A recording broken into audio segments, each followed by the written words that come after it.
under oath to Senator Mikulski in that hearing.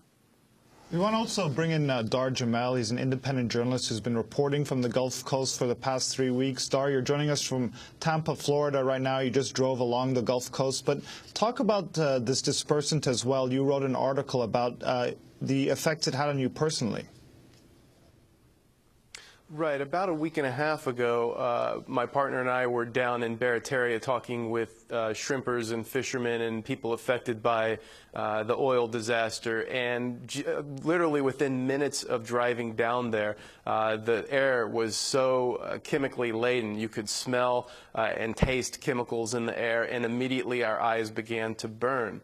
And everyone that we were talking with there, Tracy Coons with the Shrimpers Union, Clint Guidry on the board of the Louisiana Shrimp Association, and their spouses, and everyone else that we spoke with down there, everyone was complaining of different kinds of health problems. Headaches, which actually, again, within minutes, I personally was starting to experience that, shortness of breath, nausea, all kinds of different symptoms, which I then went home and started to educate myself on the immediate and then longer-term effects of the two Corexit dispersants being used, and realized that myself and everyone that we spoke with down there were basically having onset of these symptoms, and people are suffering from it very much. And another very disturbing thing that I saw down there was I met a charter fisherman named Gene Hickman, who showed me a video he had taken 2 days prior to my arrival there. He was outside of his house at night, and he had a video of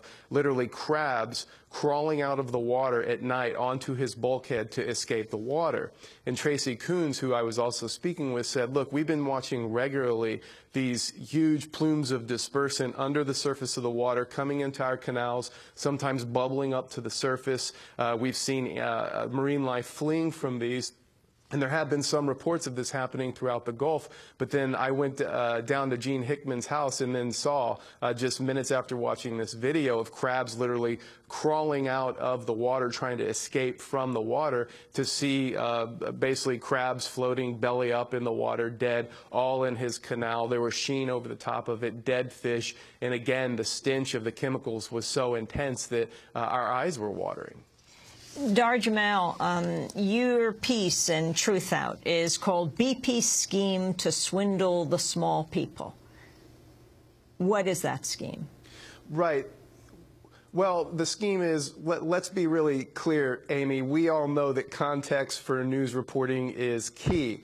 And Kenneth Feinberg, who is the Obama-appointed individual in charge of this $20 billion compensation fund for victims of the BP oil disaster, who is he being paid by? He is being paid by BP to do this job. When he was asked recently, just in the last 48 hours, how much he's being paid, he said, that's between me and British Petroleum.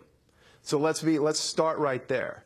And then to move forward, this story came up because I was talking with Clint Guidry, who I just mentioned, and he was, like all the other fishermen, outraged by how this fund is being handled. And how it's being handled is that these people who joined this so-called Vessels of Opportunity program, which are basically fishermen who are now completely put out of work. The shrimping and the fishing industry in Louisiana, and this is spreading across the coast along with the oil as it travels across the coast, is completely shut down. So these people are forced in to do this work, going out skimming, putting out oil boom, other types of recovery efforts for BP, because it's literally the only way they can make a living now. And so Feinberg then recently announces last Friday, as you reported, that no, actually now all the money that you're earning, you folks in the Vessels for Opportunity program, any future compensation claims that you make, this money will be deducted from that claim.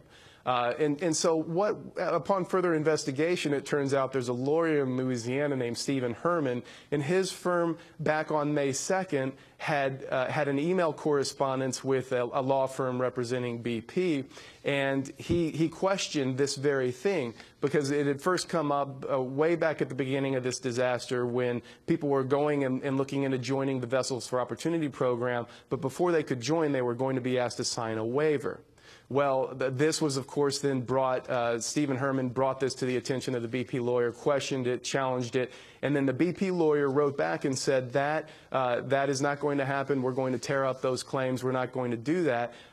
Stephen Herman also questioned the BP's lawyer as to this very thing that we just saw Feinberg do, which was, I want to make very clear, said Herman, that any of this work, any of the payment for the work these folks do will not later be taken out of claims that they may make for future compensation for loss of livelihood, et cetera.